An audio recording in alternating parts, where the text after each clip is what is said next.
আজকে তোমাদের সাথে একটা আমি মটনের রেসিপি শেয়ার করতে চলেছি। খুব মানে সিম্পলি একটা রেসিপি আর কি।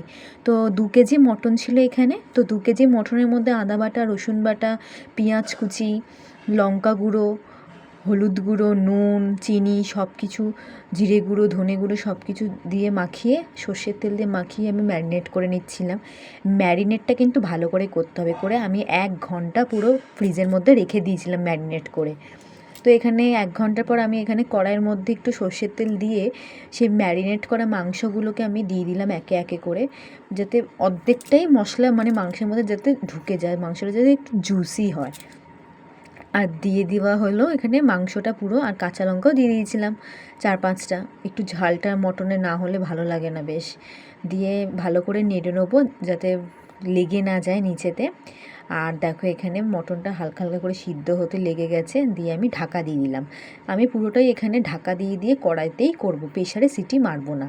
দিয়ে একটু ঢাকাটা খুলে নেড়ে নেবো, আবারও আমি ঢাকা দিয়ে রেখে দেবো, যাতে মটনটা যত কষিয়ে কষিয়ে করা হবে না ততটাই টেমটি আর ইয়াম্মি খেতে লাগবে।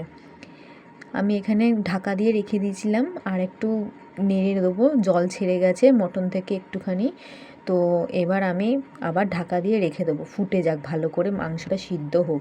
মাংস জানেন খাসির মাংস করতে গেলে অনেকটাই সময় লাগে, তো অনেকটা সময় লেগে ধৈর্য ধরে করতে হয়।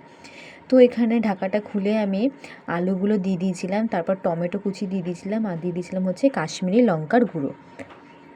কাশ্মীরি লঙ্কার গুঁড়োটা এটা কালারের জন্য দিয়েছিলাম।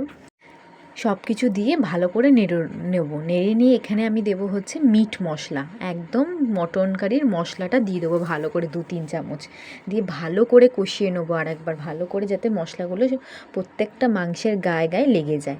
ভালো করে নেড়ে নিতে হবে, যত নাড়বে তত টেস্টি খেতে হবে, এটা কিন্তু কথাতেই আছে। দিয়ে আমি ঢাকা দিয়ে দেবো। ঢাকা দিয়ে দেখো আমার মাংসটা প্রায় অলমোস্ট হয়ে এসেছে, আর একটু সিদ্ধ করার জন্য আমি এখানে জল দিয়ে দিলাম পরিমাণ মতো, দিয়ে ভালো করে সিদ্ধ করে নেবো মটনটাকে, যাতে একটু গ্রেভি গ্রেভি রাখে। আর আমি বেশি জল দিলাম না, একটু গ্রেভি গ্রেভি রাখবো, কারণ এটা আমি রাইসের সাথে সার্ভ করবো বলে। নেড়ে দেবো, নেড়ে নিয়ে আমি এখানে ঢাকা দিয়ে দেবো ভালো করে। জলটা জলের পরিমাণ মতোই দিতে পারো। এবার আমি একটুখানি জলটা দিলাম ভালো করে, যাতে একটু সিদ্ধ হয়ে যায়, একদম সফট হয়ে যায় মটনটা। আর মটনে ধামসা ধামসা আলু না হলে চলে। দিয়ে আমি এখানে পুরোটা ঢাকা দিয়ে রাখলাম। ঢাকা দিয়ে রাখার পর 20-30 মিনিট পর আমার মাংসটা অলমোস্ট রেডি হয়ে গেছে দেখো। আর মাংসটা খেতে এত সুস্বাদু হয়েছিল না, মানে কোনো তুলনা নেই বলার। তো এরকম আপনারা মাংসটাকে ট্রাই করতে পারেন। বাই।